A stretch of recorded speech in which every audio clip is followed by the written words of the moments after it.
बिस्मिल्लाहिर्रहमानिर्रहीम। अल्लाहुम्मा सल्लि अला सय्यिदिना व मौलाना मुहम्मद व बारिक व सल्लिम व सल्लु अलैहि।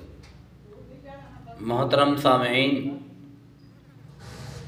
आज का अहम मसला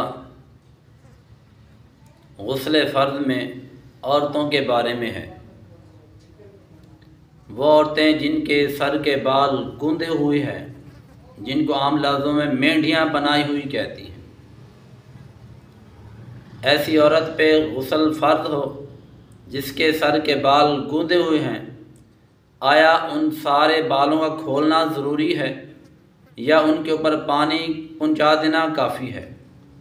मोहतरम सामीन, पुराने दौर के अंदर अक्सर औरतों के बाल गूंदे हुए होते थे, जिसको मेंढियाँ वगैरह भी बोला जाता है। सारे गूंदे हुए बालों को, मेंढियों को खोलना औरत के लिए मुश्किल होता।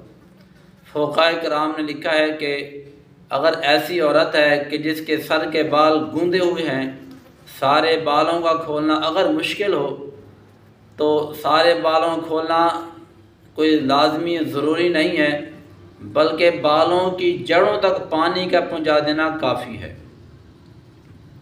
सारे बालों का खोलना अगर मुश्किल हो तो सिर्फ बालों की जड़ों तक पानी का पहुंचा देना ये काफ़ी है। सारे बालों का खोलना कोई ज़रूरी नहीं है।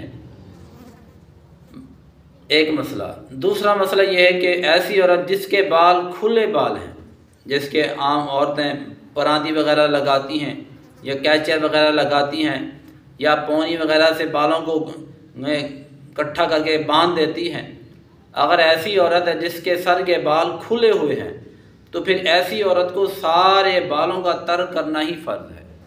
अगर एक बाल के बराबर भी कोई जगह या एक बाल भी खुश्क रह गया, ऐसी औरत पाक नहीं होगी बल्कि नापाक होगी। ऐसी औरत गुस्ल नहीं होगा। दोबारा समझ लो, ऐसी औरत जिसके सर के बाल गूंदे हुए हैं, गूंदे हुए बालों का खोलना अगर औरत को मुश्किल लगता हो, तो फिर बालों की जड़ों तक पानी का पहुंचा देना काफ़ी है। सारे बालों खोलना काफ़ी ज़रूरी नहीं है। ऐसी औरत जिसके सर के बाल खुले हुए हैं, यानी गूंदे हुए नहीं हैं, पौनी वगैरह लगाई हुई है या परांदी वगैरह से बांधे हुए हैं या कैचर वगैरह से बाल बांधे हुए हैं, खुले हुए बाल हैं, गूंदे हुए बाल नहीं हैं, ऐसी औरत का सारे बालों का तर्क करना ही ज़रूरी है। अगर उसके सर के बाल खुश्क रह गए तो ऐसी औरत का गुस्ल नहीं होगा, ना गुस्ल होगा ना उसका वुज़ू होगा। वो औरत बराबर और मुसलसल नापाक ही रहेगी जब तक गुस्ल की शर्त को पूरा नहीं करेगी। क्यों? गुस्ल के अंदर 3 चीज़ें शर्त थी। कुल्ली करना, मुंह भर के एक बार कुल्ली करना, नाक की नरम हड्डी तक पानी का पहुँचाना, और एक बार पूरे बदन पे पानी का बहाना। ये गुस्ल के अंदर पाक होने के लिए शर्त थी। अगर उसके सर का एक बाल भी सूखा खुश्क रह गया तो औरत का गुस्ल नहीं होगा।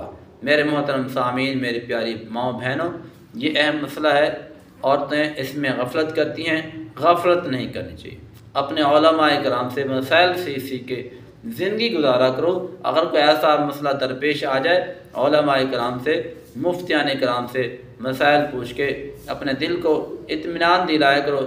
सुनी सुनाई बातों पे अमल ना किया करो। अक्सर सुनी सुनाई जो बातें होती हैं वो उसके अंदर झूठी होती हैं, गलत बातें होती हैं। इसलिए तसल्ली के लिए अपने उलमा से रब्ता किया करो, मुफ्तियान किराम से मसाइल सीख के अमली ज़िंदगी गुजारा करो। दुआ अल्लाह पाक हम सबको अमल करने की तौफीक अता फरमाए। आमीन। अस्सलामु अलैकुम व रहमतुल्लाहि व बरकातुहू।